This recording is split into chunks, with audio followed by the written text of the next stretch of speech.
Todo lo que Hollywood te hizo creer sobre los nativos americanos como simples guerreros primitivos es una mentira conveniente. Déjame contarte sobre un hombre que a los 9 años vio el futuro completo de su nación destruida y pasó el resto de su vida atrapado entre dos mundos, viendo cómo cada detalle de su visión profética se cumplía con precisión aterradora. Su nombre era Black Elk, y lo que experimentó fue tan perturbador que cuando finalmente lo contó, el mundo no estaba preparado para escucharlo. Y aquí está lo que ninguna película te va a decir. Este místico Lakota fue simultáneamente un católico bautizado y un curandero tradicional, participó en la batalla que destruyó a Custer, sobrevivió a la masacre de Wounded Knee, y dejó profecías sobre nuestra civilización moderna que te van a hacer cuestionar todo. Año 1863. En las grandes llanuras, en lo que hoy es el oeste de Dakota del Sur, cerca de la confluencia de los ríos Powder y Little Powder, nace Jehaka Zappa, Black Elk. Para ubicarte geográficamente, estamos hablando de territorio Lakota Oglala, aproximadamente 250 kilómetros al oeste de lo que hoy es Rapid City. Este lugar, en aquella época, era el corazón del territorio libre Lakota, tierras donde los búfalos todavía corrían en manadas tan grandes que cuando pasaban, el suelo temblaba durante horas. Imagina un niño creciendo en una sociedad donde cada aspecto de la vida está interconectado con lo espiritual, donde no existe separación entre lo material y lo místico, donde los sueños no son fantasías, sino mensajes directos del mundo espiritual que deben ser tomados tan en serio como cualquier evento físico. Pero antes de continuar, necesitas entender algo fundamental sobre la cosmología Lakota que ningún documental te explica correctamente. Para los Lakota, el universo está organizado en un círculo perfecto. Todo es circular, el ciclo de las estaciones, el movimiento del sol y la luna, la forma de sus tipis, sus campamentos, sus danzas ceremoniales. El círculo representa la vida eterna, la continuidad, el equilibrio perfecto entre todas las fuerzas del universo. Esta no es poesía romántica. Esto es el fundamento literal de su comprensión del cosmos. Cuando ese círculo se rompe, según su cosmología, no es simplemente una metáfora de problemas, es el colapso literal del orden universal. Guarda esto en tu mente, porque toda la tragedia que voy a contarte gira alrededor de la destrucción de ese círculo. 1872. Black Elk tiene 9 años. Está enfermo, tan enfermo que su familia piensa que va a morir. Fiebre alta, delirio, inconsciente durante días. Pero lo que sucede durante esa enfermedad va a definir el resto de su vida y, sin exageración, influir en movimientos espirituales globales hasta el día de hoy. Mientras su cuerpo yace casi sin vida en el tipi, Black Elk experimenta lo que él llamará más tarde la gran visión. Y aquí es donde la historia se pone verdaderamente perturbadora. Imagínate esto. Un niño de 9 años, febril, siendo transportado fuera de su cuerpo hacia una dimensión donde conoce a los 6 abuelos, que representan las 6 direcciones sagradas del universo Lakota: norte, sur, este, oeste, cielo y tierra. Estos no son abuelos tiernos contándole cuentos. Estos son poderes cósmicos manifestados en forma que un niño pueda procesar. Le muestran caballos de 4 colores diferentes: negro, blanco, rojo y amarillo, cada uno representando una dirección y una raza de la humanidad.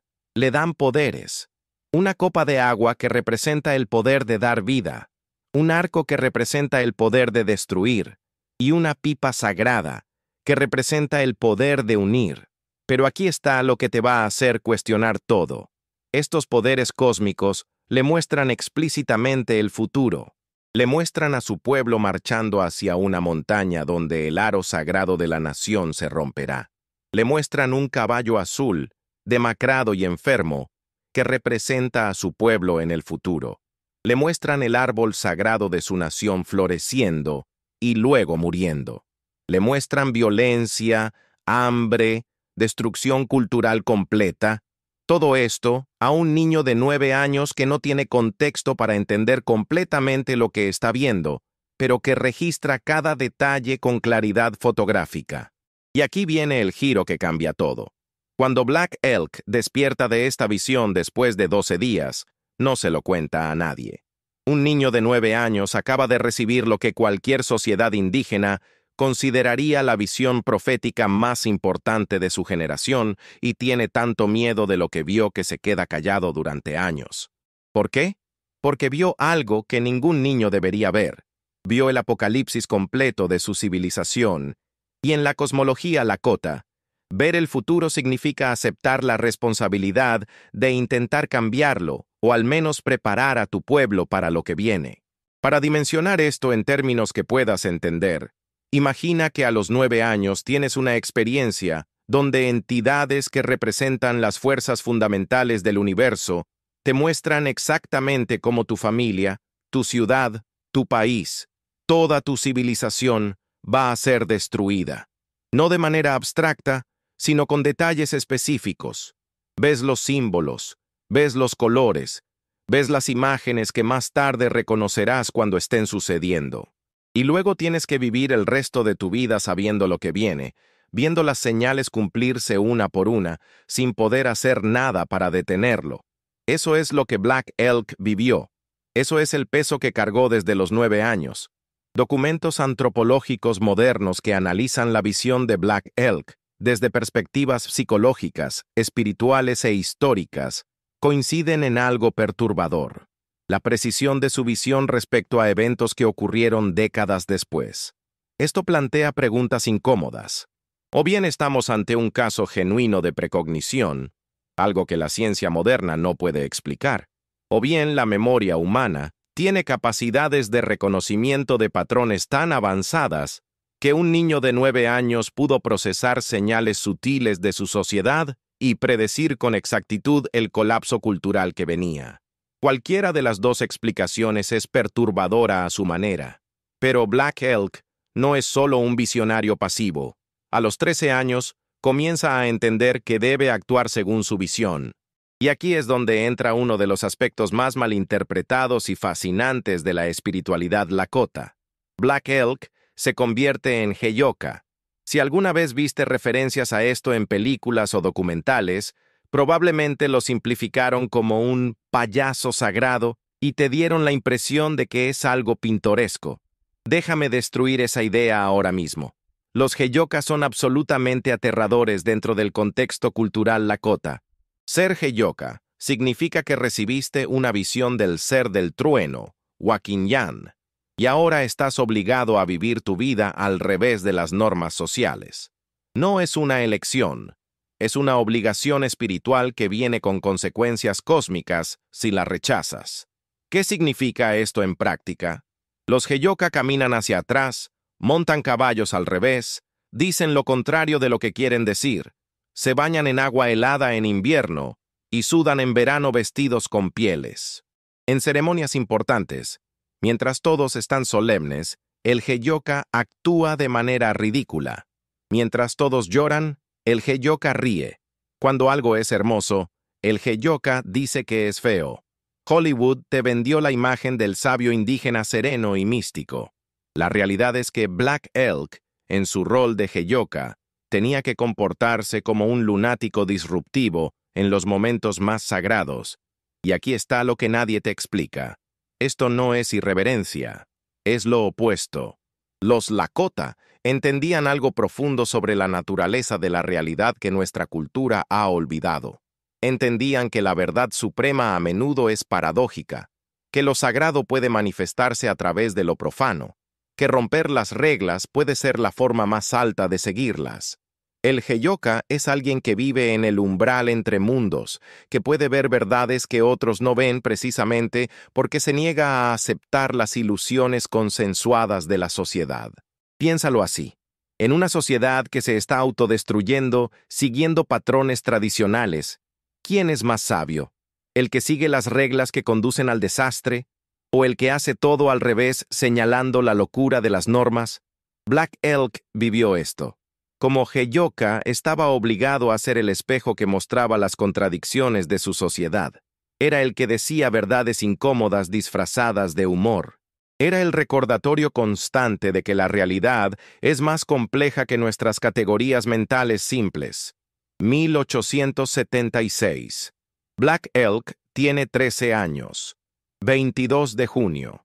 Las colinas cerca del río Little Bighorn, en el territorio de Montana, aproximadamente 150 kilómetros al sureste de lo que hoy es Billings. Para ubicarte, este es terreno ondulado de praderas, con barrancos profundos y vegetación densa cerca del río. Tácticamente, es territorio que favorece a quien conoce el terreno.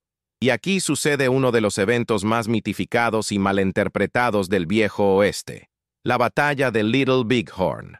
Las películas te mostraron a Custer como un héroe trágico enfrentando hordas salvajes.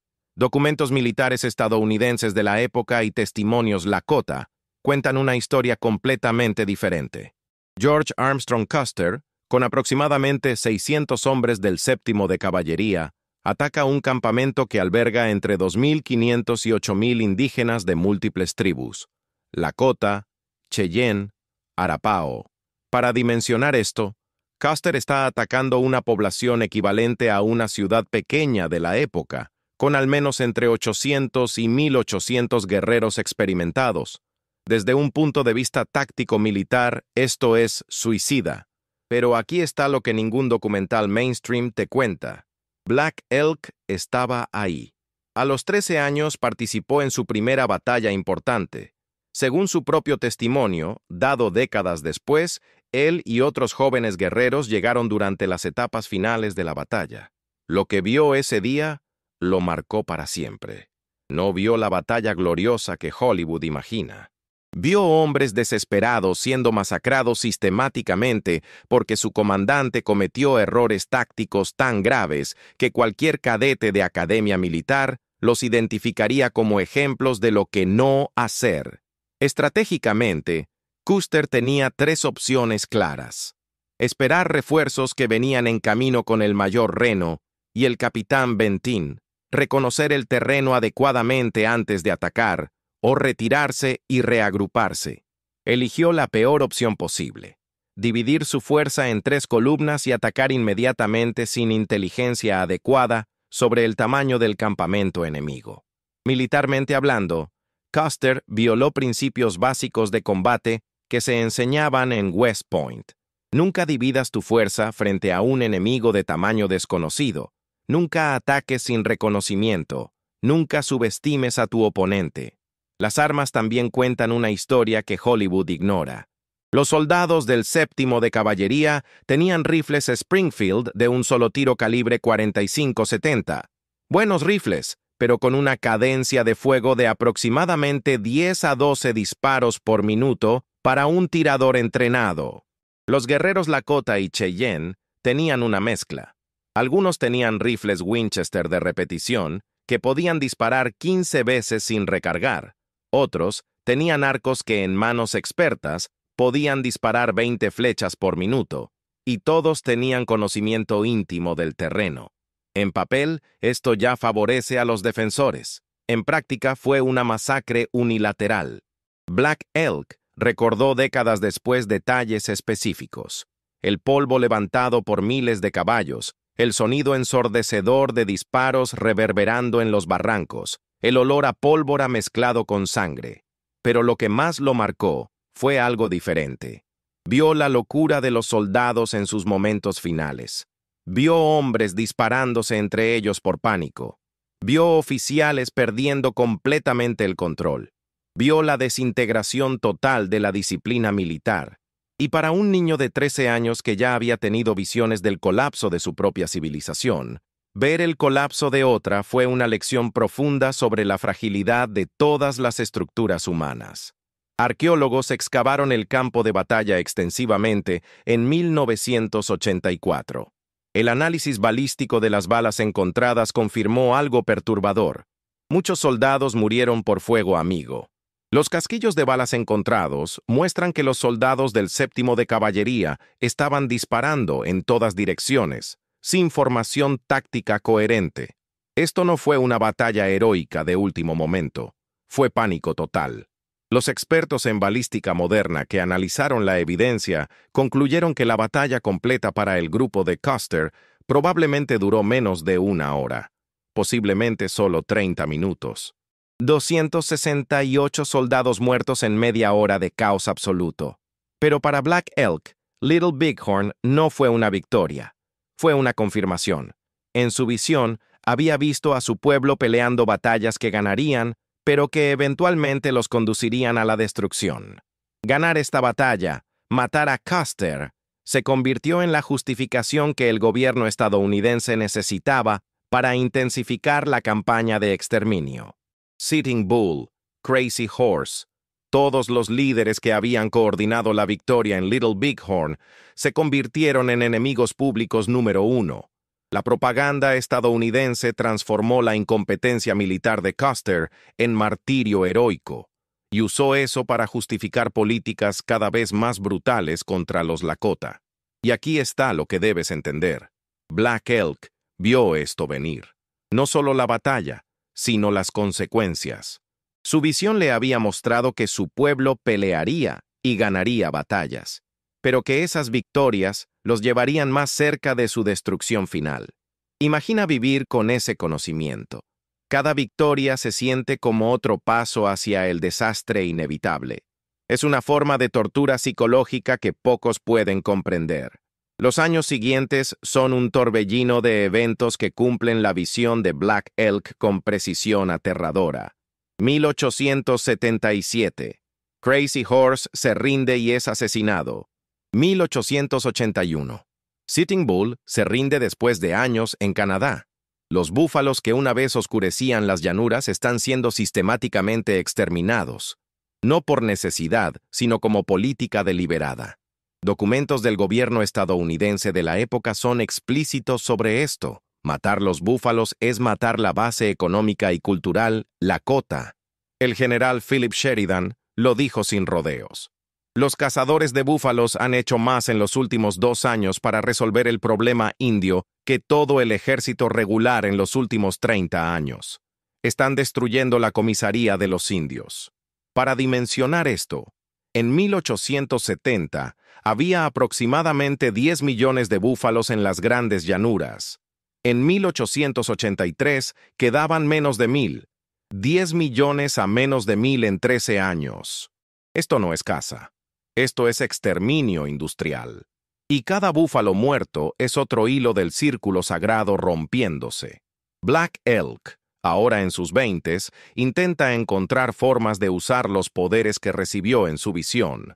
Se convierte en curandero, usando rituales tradicionales Lakota que involucraban cantos ceremoniales, uso de hierbas medicinales específicas de las grandes llanuras como la salvia y el cedro, y ceremonias de purificación en tiendas de sudor. Testimonios de la época, incluyendo algunos de colonos blancos, documentan curaciones que no podían explicar según su medicina occidental. Un informe de un médico militar de la época menciona con escepticismo pero honestidad que un paciente Lakota con herida de bala infectada que la medicina militar había declarado terminal fue tratado por Black Elk y sobrevivió. Aquí tenemos que ser honestos intelectualmente. No sabemos exactamente qué causó estas curaciones. ¿Conocimiento herbal sofisticado? ¿Efecto placebo poderoso? ¿Algo que la ciencia moderna aún no entiende? Lo que sí sabemos con certeza es que había resultados documentados que confundían a observadores de la época. Y también sabemos que reducir la medicina Lakota a superstición primitiva, como hicieron los colonos, es ignorancia arrogante. Los Lakota habían desarrollado durante siglos un conocimiento sofisticado de plantas medicinales, técnicas de sanación mental y prácticas de salud preventiva que la medicina occidental está redescubriendo ahora. Pero 1886 trae un giro inesperado. Black Elk se une al show del salvaje oeste de Buffalo Bill Cody. Y aquí es donde muchos historiadores modernos se confunden. ¿Por qué un místico Lakota, que había visto visiones de la destrucción de su pueblo, se uniría a un circo que explotaba estereotipos sobre nativos americanos para entretenimiento de blancos. La respuesta es más compleja y triste de lo que parece. La realidad económica de las reservas en los 1880 era brutal. El gobierno estadounidense había confinado a los Lakota en tierras que no podían sostenerlos, les prohibía cazar, les daba raciones de comida insuficientes y sistemáticamente violaba cada tratado firmado. Black Elk necesitaba dinero para ayudar a su familia. Pero hay más. Según su propio testimonio, también sentía curiosidad por el mundo de los blancos. Su visión le había mostrado el poder destructivo de los Wasichu, la palabra Lakota para los colonos blancos, y quería entender a su enemigo. Durante 3 años, Black Elk viaja con el show por Estados Unidos y Europa. Actúa en Londres, París, otras ciudades europeas. Imagina el choque cultural. Un místico Lakota que había participado en Little Bighorn, que había visto visiones cósmicas, que era Heyoka, ahora actuando recreaciones falsificadas de batallas indias para audiencias europeas que aplaudían sin entender nada de lo que realmente había sucedido. En Londres, conoce a personas que le muestran compasión genuina por la situación de su pueblo. En París, ve la pobreza urbana y se da cuenta de que el sufrimiento humano no es exclusivo de los Lakota. Pero la ironía más amarga. Mientras Black Elk está en Europa actuando en un circo, en las grandes llanuras está ocurriendo una crisis espiritual que culminará en tragedia.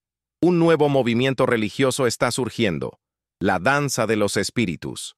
Fundada por un profeta Paiute llamado Woboka, promete que si los nativos realizan una danza ceremonial específica, los ancestros muertos regresarán, los búfalos volverán y los blancos desaparecerán. Es una religión de desesperación, nacida de pueblo que ha perdido todo y se aferra a cualquier esperanza de salvación milagrosa. Black Elk regresa a la reserva de Pine Ridge en 1889. Encuentra a su pueblo sumido en fervor religioso. La danza de los espíritus se ha extendido como fuego. Miles de Lakota están bailando en círculos, algunos hasta el colapso, esperando el milagro profetizado. Y Black Elk, el místico que había tenido su propia visión apocalíptica, se siente atraído. Participa en las danzas, experimenta trances, pero hay una diferencia crucial. Mientras otros ven la danza de los espíritus como promesa de victoria milagrosa, Black Elk la ve con los ojos de alguien que ya sabe cómo termina esta historia. Su visión de infancia nunca prometió victoria, prometió destrucción. El gobierno estadounidense ve la danza de los espíritus como amenaza militar. No entienden que es movimiento religioso de gente desesperada. Ven reuniones masivas de nativos y asumen rebelión.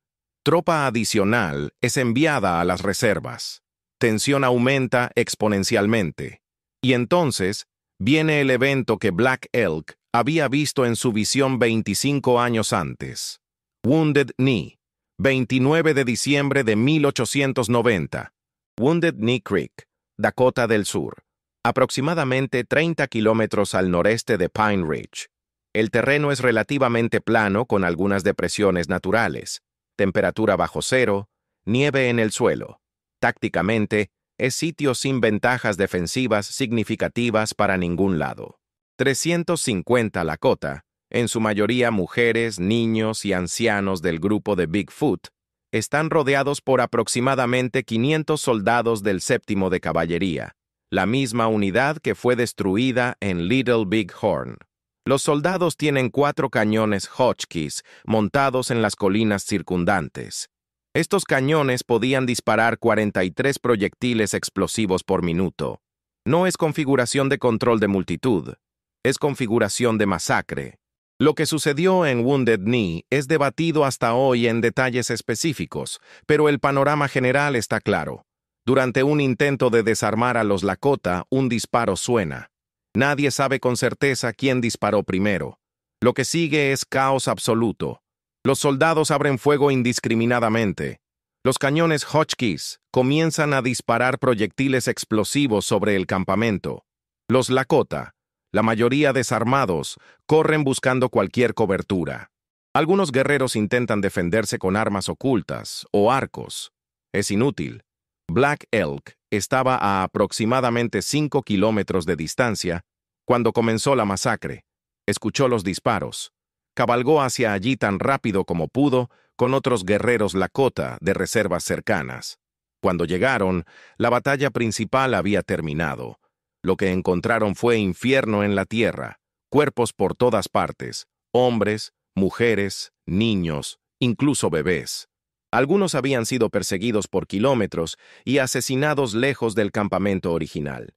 Black Elk participó en escaramuzas posteriores ese día, tratando de rescatar supervivientes, peleando contra soldados. Fue herido, pero lo que realmente destruyó a Black Elk ese día no fue la herida física. Fue ver con sus ojos físicos lo que había visto en visión 18 años antes. Los cuerpos congelados en la nieve, el círculo sagrado roto, el árbol de su nación muerto. Todo exactamente como le habían mostrado los 6 abuelos cuando tenía 9 años. Para alguien que ya había cargado el peso de saber el futuro, verlo cumplirse debe haber sido insoportable. Los números oficiales hablan de aproximadamente 250 Lakota muertos y 50 heridos. Historiadores modernos argumentan que el número real probablemente fue mayor. Muchos heridos se arrastraron para morir en lugares apartados. Algunos fueron enterrados en fosas comunes sin registro. 25 soldados estadounidenses también murieron, varios por fuego amigo de los cañones Hotchkiss. 20 soldados recibieron la medalla de honor por su participación en Wounded Knee. Déjame repetir eso.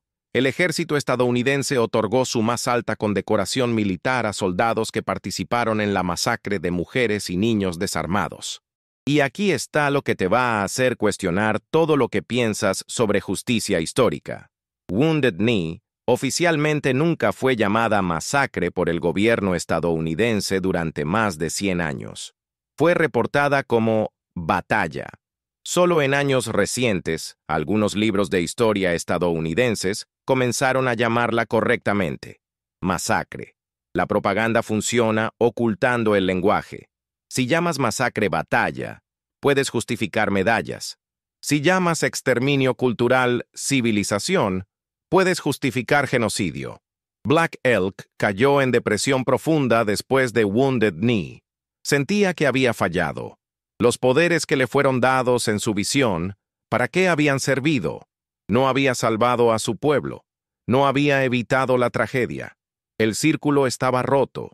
El árbol estaba muerto, exactamente como le habían mostrado. Durante años, se aleja de sus prácticas de curandero.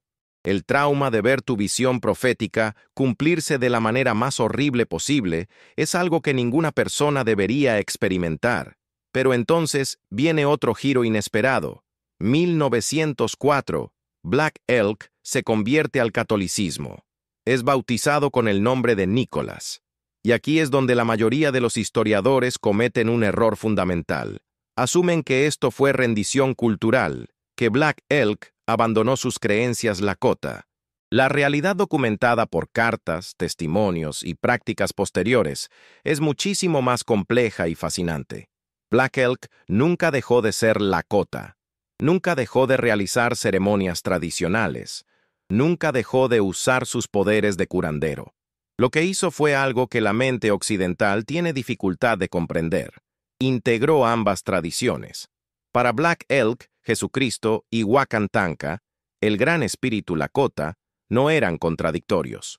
Veía a Jesús como otro gran maestro espiritual, similar a los profetas y visionarios de tradición Lakota. Veía el sacrificio de Cristo como paralelo al sacrificio ceremonial Lakota en la danza del sol. Los jesuitas que trabajaban con los Lakota tienen registros de que Black Elk era catequista activo, enseñando catolicismo a otros Lakota. Pero los mismos registros muestran que continuaba siendo llamado, para ceremonias tradicionales, Lakota. Participaba en ceremonias de pipa sagrada. Realizaba curaciones tradicionales. Era simultáneamente católico devoto y heyoka. Esta no es hipocresía, es sincretismo religioso sofisticado que desafía categorías simples de convertido o tradicional. Para entender esto, Necesitas saber que muchas culturas indígenas tienen tradiciones espirituales inclusivas. No ven la verdad espiritual como monopolio exclusivo de un solo sistema. Pueden aceptar enseñanzas de múltiples fuentes sin sentir contradicción.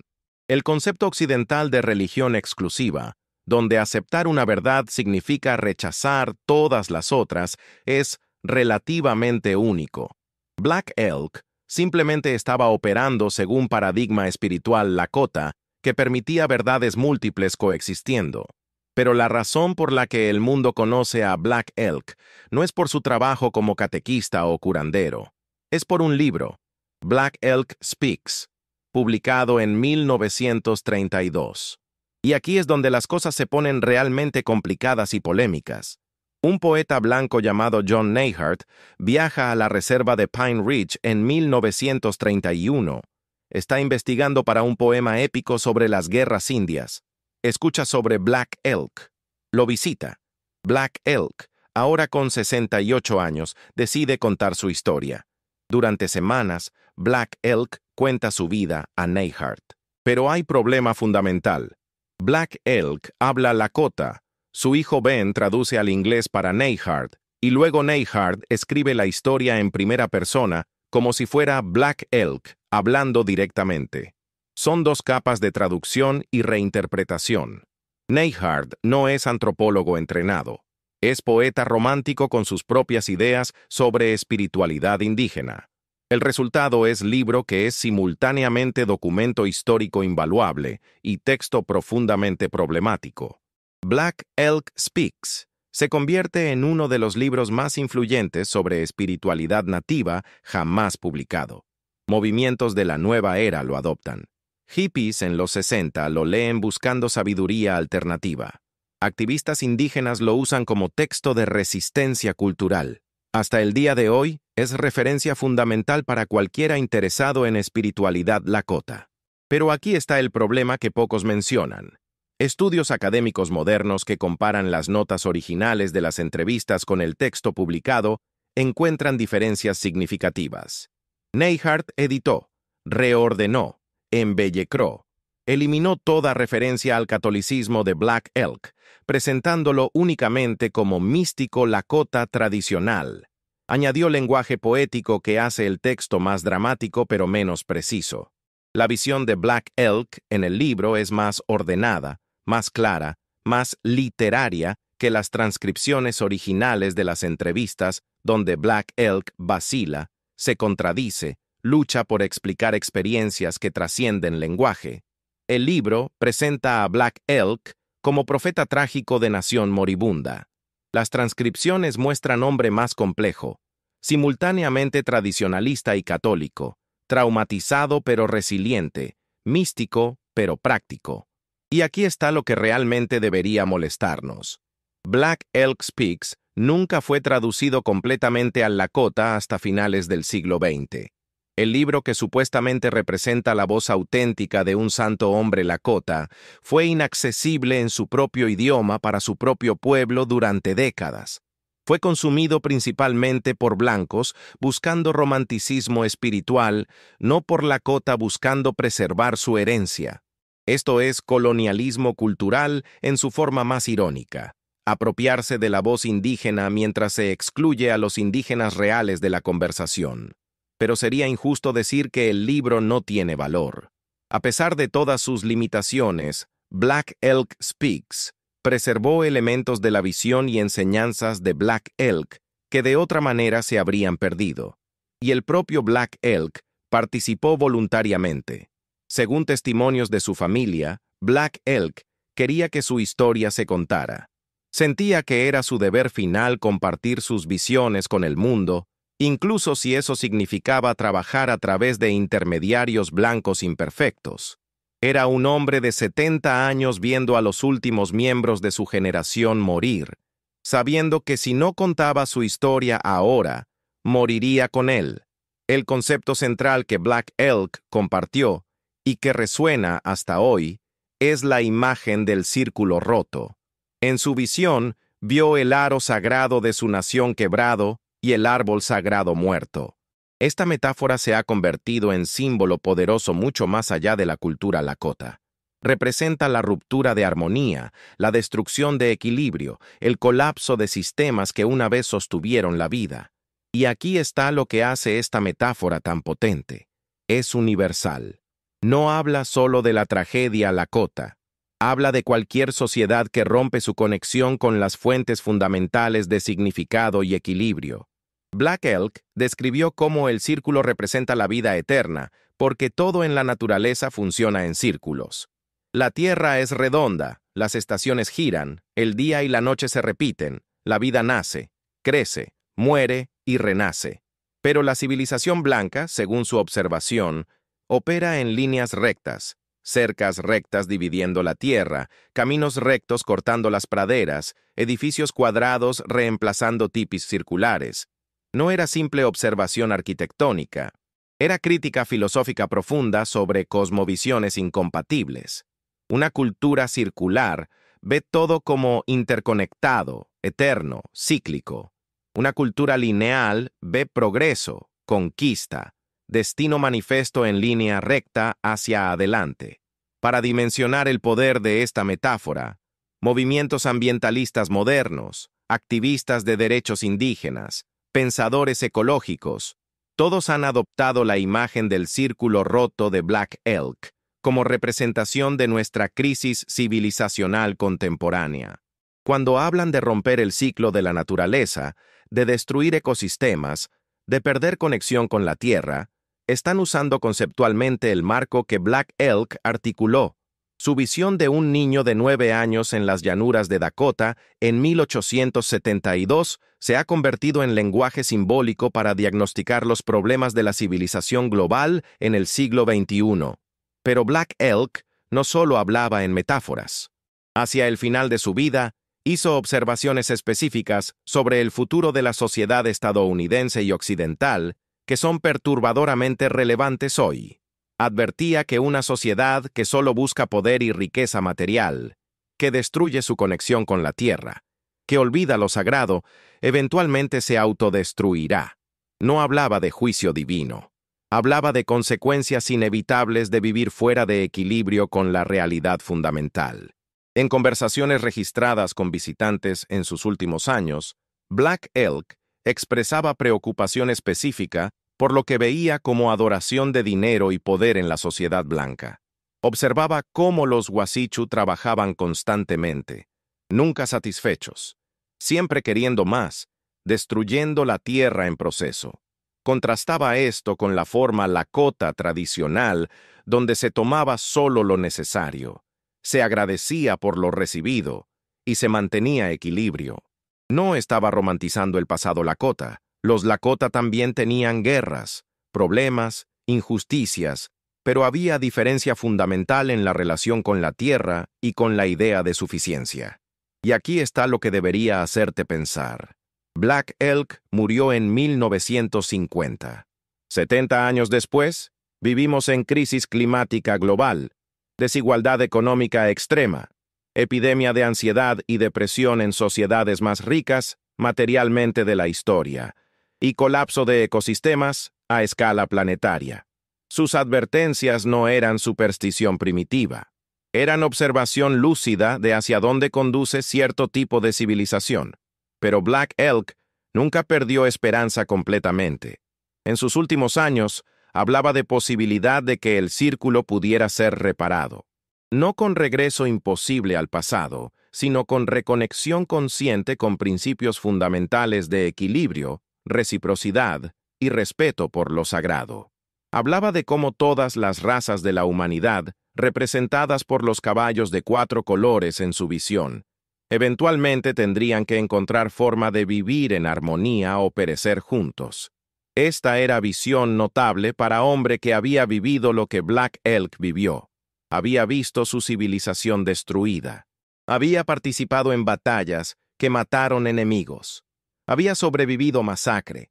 Había perdido su idioma siendo marginado, su cultura siendo criminalizada, su tierra siendo robada. Tenía todas las razones del mundo para amargura terminal, y sin embargo mantenía visión de reconciliación eventual, no basada en olvido o perdón fácil, sino en reconocimiento mutuo de humanidad compartida y necesidad de equilibrio. Las últimas ceremonias que Black Elk dirigió antes de su muerte incluían tanto rituales Lakota tradicionales como oraciones católicas. Hasta el final, mantuvo esa síntesis compleja que confundía a observadores externos, pero que para él era perfectamente coherente. Su última gran preocupación, según su familia, era que las enseñanzas espirituales, Lakota, se preservaran para futuras generaciones.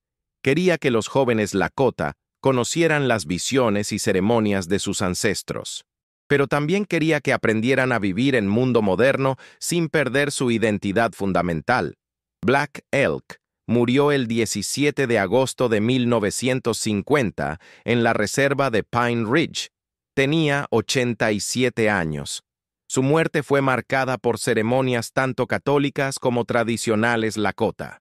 Fue enterrado con medalla católica y objetos ceremoniales Lakota. Hasta el final, representó esa fusión imposible de mundos que él había navegado toda su vida. Su legado es complicado. Para algunos, es santo hombre Lakota que preservó sabiduría ancestral. Para otros, es figura trágica de asimilación forzada. Para algunos más, es místico universal cuyas visiones trascienden cultura específica. Probablemente fue todo eso y más. La verdad humana es siempre más compleja que categorías que inventamos. Pero hay aspectos de su historia que son innegables. Fue testigo de momento exacto donde civilización indígena de las grandes llanuras colapsó bajo presión de expansión estadounidense. Experimentó ese colapso no solo externamente, sino internamente, en visiones que lo atormentaron desde infancia. Intentó usar poderes espirituales para salvar a su pueblo y sintió fracaso profundo cuando no pudo. Se reinventó múltiples veces. Guerrero, curandero, intérprete de circo, católico, maestro espiritual. Y a través de todo, mantuvo algún núcleo de identidad y propósito que le permitió sobrevivir y eventualmente compartir su historia. La precisión de su visión profética sigue siendo uno de los misterios más fascinantes de su vida. Escépticos argumentan que memoria es selectiva, que Black Elk pudo haber reinterpretado su visión de infancia a la luz de eventos posteriores, que Neihardt embelleció las conexiones en su libro. Creyentes argumentan que fue genuina precognición, don espiritual que trasciende explicación materialista. Honestamente, no sabemos con certeza qué explicación es correcta. Lo que sí sabemos es que Black Elk vivió su vida creyendo que había visto el futuro, y ese peso de conocimiento profético influyó cada decisión que tomó. Piensa en la carga psicológica. Si realmente vio el futuro a los 9 años, vivió el resto de su vida sabiendo que nada de lo que hiciera cambiaría el resultado final. Cada esfuerzo de curandero, cada ceremonia, cada enseñanza, sabiendo que el círculo ya estaba roto en algún sentido fundamental. Y sin embargo, siguió intentando, siguió sanando, siguió enseñando, siguió compartiendo sus visiones. Esto es heroísmo de tipo diferente al que Hollywood glorifica. No es heroísmo de victoria contra probabilidades imposibles. Es heroísmo de continuar con integridad incluso cuando sabes que estás destinado a fallar en tu objetivo principal. Y aquí está la lección final que Black Elk nos deja, la que nadie te dice, pero que está implícita en toda su vida. El valor de una cultura, de una tradición espiritual, de una forma de vida, no se mide solo por su capacidad de sobrevivir presión externa. Se mide por la profundidad de verdad que contiene, por la sabiduría que ofrece sobre cómo vivir bien, sobre cómo relacionarse con el misterio de la existencia. La nación Lakota, como entidad política y cultural, fue destruida. Pero las verdades que Black Elk intentó preservar sobre la interconexión de toda vida, sobre la necesidad de equilibrio, sobre el peligro de vivir fuera de armonía con la naturaleza, esas verdades permanecen y son cada vez más urgentes. La tragedia de Black Elk es que vio su mundo destruido, pero la relevancia de Black Elk es que su visión de por qué fue destruido ¿Qué se perdió en esa destrucción? ¿Y qué peligros enfrenta cualquier civilización que pierde su círculo sagrado? Esa visión es más pertinente ahora que cuando vivía. Estamos viviendo en era donde toda la humanidad enfrenta potencial de romper el círculo a escala global. Cambio climático, extinción masiva de especies, colapso de ecosistemas. Black Elk vio en miniatura lo que ahora enfrentamos en escala planetaria. ¿Qué sucede cuando una cultura rompe su conexión fundamental con las fuentes de vida? Los Lakota sobrevivieron. No en la forma que Black Elk conoció en su infancia, no con los búfalos corriendo libres, no con la vida tradicional de las llanuras, pero sobrevivieron. Hoy hay aproximadamente 170,000 Lakota. Muchos luchan con pobreza extrema en reservas donde el desempleo alcanza 80%. Muchos enfrentan alcoholismo, adicción, trauma intergeneracional transmitido desde los días de Black Elk. Pero también hay renacimiento cultural, jóvenes Lakota aprendiendo su idioma, ceremonias tradicionales siendo practicadas abiertamente por primera vez en generaciones, activistas Lakota luchando por derechos de tierra y agua, como vimos en las protestas de Standing Rock, y Black Elk es figura central en ese renacimiento. Su historia, a pesar de todas las distorsiones, ha inspirado a generaciones de Lakota a reconectar con sus tradiciones. El hombre que pasó su vida viendo el círculo roto se ha convertido en símbolo de posibilidad de reconstruir ese círculo. No de manera idéntica al pasado, eso es imposible, pero de manera que honre principios fundamentales mientras se adapta a realidades modernas. Entonces pregúntate, ¿qué círculos has roto en tu propia vida? ¿Qué conexiones fundamentales has perdido persiguiendo progreso o éxito o simplemente sobreviviendo en sociedad que exige que vivas en líneas rectas? Black Elk no era perfecto. Fue hombre atrapado entre mundos, que tomó decisiones que podemos cuestionar, que vivió contradicciones que no resolvió completamente, pero intentó mantener algo sagrado vivo a través de tiempo de destrucción absoluta. Intentó encontrar significado en visión que prometía solo tragedia, y en sus últimos años, intentó asegurar que la sabiduría de su pueblo no muriera completamente. La historia del viejo oeste que Hollywood te vendió es de buenos contra malos, civilización contra salvajismo, progreso contra primitivismo. La historia real es de personas complejas en ambos lados, de civilizaciones diferentes con valores incompatibles, de tragedias innecesarias causadas por codicia, miedo y negativa a reconocer humanidad compartida. Black Elk vivió esa historia real. Su vida es testimonio de lo que se pierde cuando círculos se rompen, pero también de la resistencia del espíritu humano incluso frente a pérdida total. Y aquí está la verdad final que debes llevarte. Las visiones de Black Elk no eran solo sobre Lakota, eran sobre cualquier civilización que pierde su camino. Los caballos de 4 colores representaban todas las razas de humanidad.